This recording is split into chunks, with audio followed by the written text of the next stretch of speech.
Hi everyone, Micah Messer here. Today we're going to be going through the entire product line of Desktop Pilot. Whether you're a hobbyist, enthusiast, or real-world pilot, Desktop Pilot has something to offer you.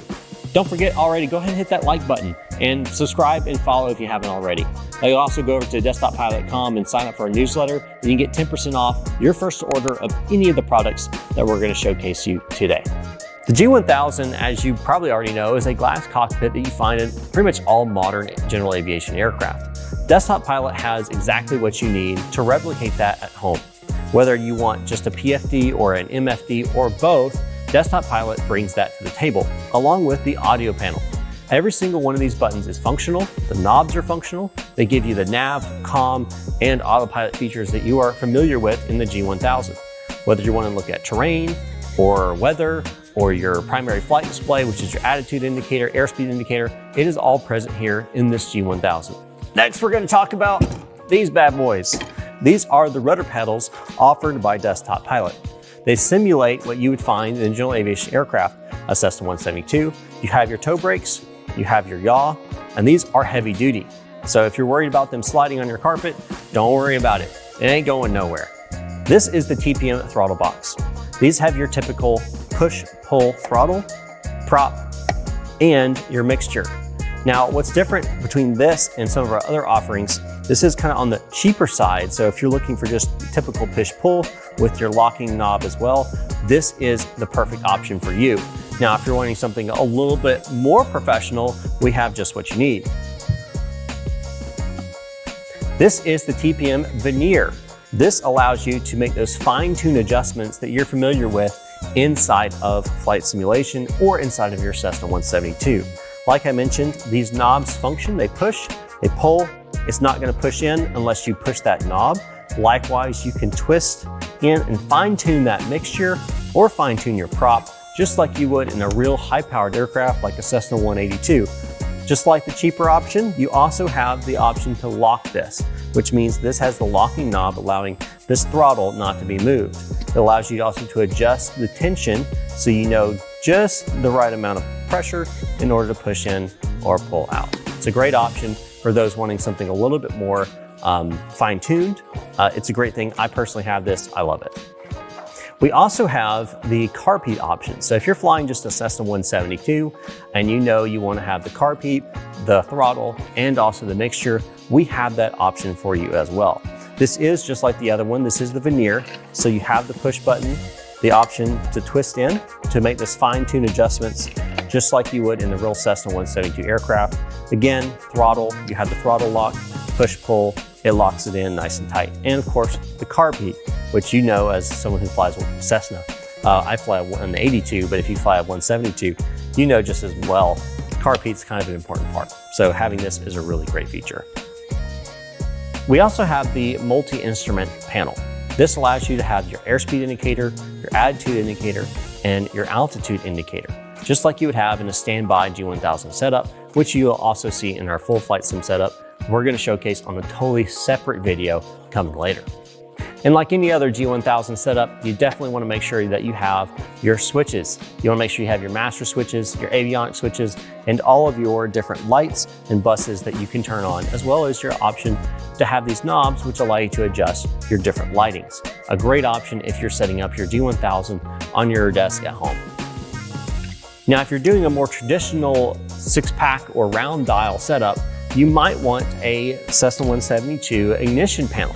Now, this of course has all of your different blinding lights that we've already talked about, has your master, and also has your avionics. This also has the 5-point magneto switch that you're familiar with in your aircraft. You have your off, right, left, both, and of course your ignition. And it's spring-loaded, so if I push it and let go, it returns back to the both position. A great option if you're looking to have that realistic start on your aircraft. And if you want even more control, we do offer a pedestal, which allows you to adjust your fuel tanks. You can do your left, both, or right, as well as a fuel cutoff. It's a nifty little thing that I personally have, and I really enjoy it. We also offer a trim wheel. This is a motorized trim wheel, so as I adjust this when I'm connected to the sim, this right here adjusts, showing me where my trim is set. Now, if you're familiar with flying on a Cessna 172 or any other general aviation aircraft, you know the trim is, of course, the poor man's autopilot.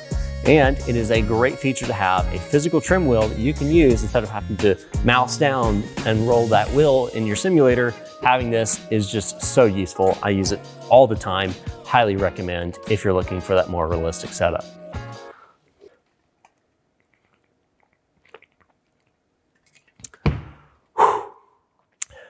All right, back to it.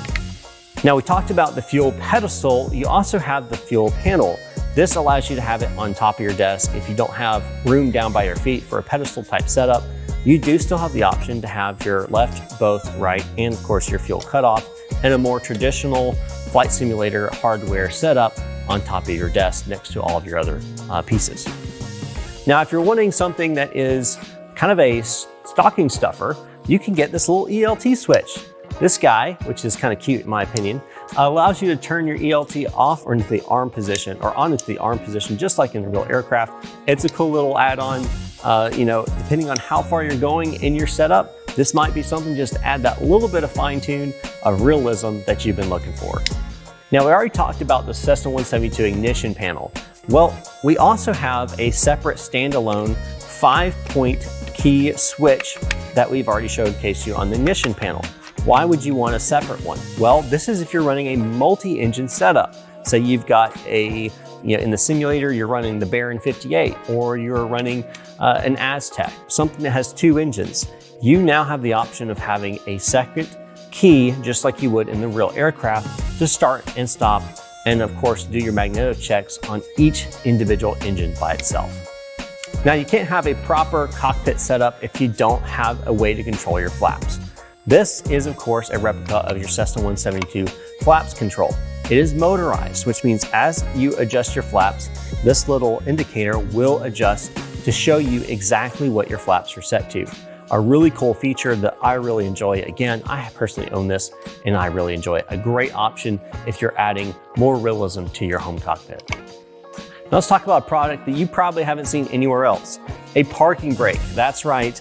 Desktop Pilot brings to the table a parking brake. Now, if you're familiar with flying in general aviation, parking brake is part of every checklist that is in existence, but doesn't exist really in the flight simulation hardware market.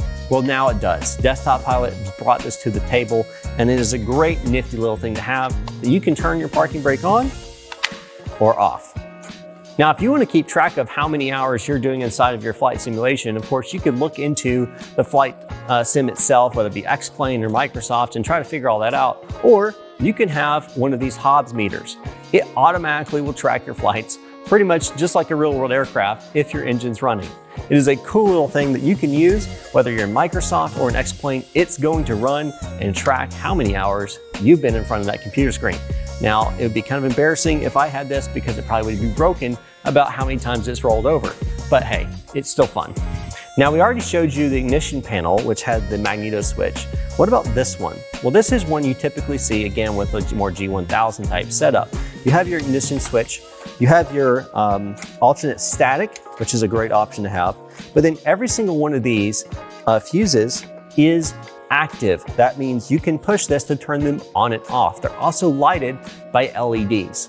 So if you're in a dark type setup, you can actually see every single one of your fuses, and you can turn them off and on to bring that extra bit of realism into your flight sim setup.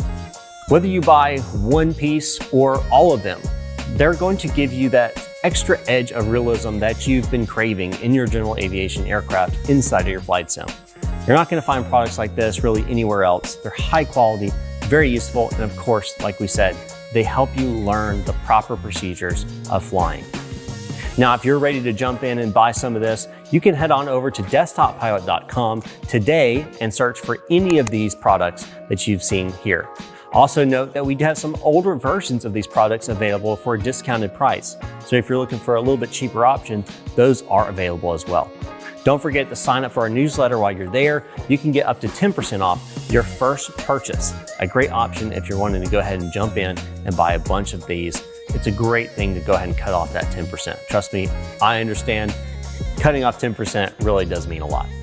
Thank you for watching this, and don't forget to hit that like button and subscribe to see more videos like this, and also in-depth reviews of these products, as well as our full flight simulator that we're going to cover later in a separate video. Thank you again for watching. My name is Micah Messer, and I'll see you in the next video. Until then, happy flying.